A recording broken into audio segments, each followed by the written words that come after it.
So let's discuss some of the first flaws of the two-state solution. So the biggest flaw is that Israelis and Palestinians really never bought into it at the start. Now, so there could be surveys and polls that show opposite, that maybe there was widespread support of it, especially in Israel among Israelis. But if you really break it down, you'll see that there wasn't that much enthusiasm and support for it in the first place. Many Israelis and some Palestinians hoped it might succeed. You know, they put hopes in it succeeding, but practically, if you had asked them, did they think it really would happen? The answer mostly would have been no.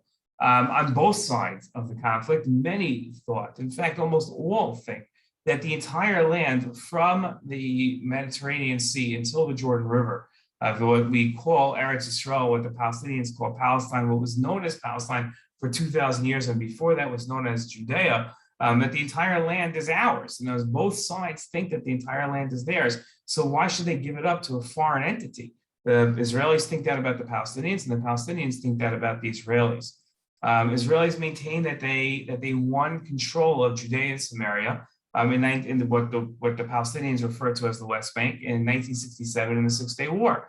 And the Israelis were attacked. We didn't start this war. So therefore, Israelis think winners, winners, losers, losers. As you started a war with us, you lost this land, and now we're supposed to 50 some odd years later give this land back to you as your own state. That's not sensible.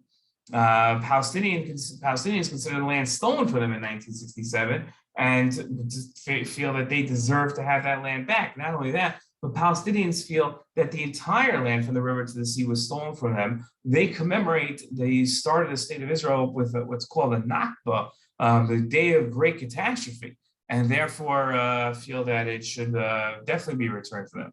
Israelis worry that if a Palestinian state were to be created, that it would just be used to attack Israel. It'd be now they would have a state to attack us. They're already committing 3 to 6 terrorist acts a day. So why not? And why give them a state when they'll just continuously attack again? And Palestinians worry that Israelis would use every single terrorist attack as a pretext to attack the fledgling Palestinian state. And then they would close it off to the world, just like Gaza is closed off today. Gaza is mostly closed off. People from Gaza cannot leave Gaza, whether to Israel or to Egypt, because both countries are scared of an attack happening. So therefore, they've closed off the border. So if you live in Gaza, you cannot leave Gaza. You can't leave Gaza by sea. You cannot leave Gaza by air. You cannot leave Gaza by road. You are completely trapped within Gaza. And there are security concerns that cause both Israel and Egypt to secure its borders and close its borders of Gaza, trapping Gazans into their land. Palestinians worry that the same thing will happen if a two-state solution is used to solve the Israeli-Palestinian conflict and a Palestinian state is created. That Palestinian state will just be used by Israel to jail them into their own land, giving them no independence whatsoever. So those are some of the first flaws. We're going to go through many of the two-state solution.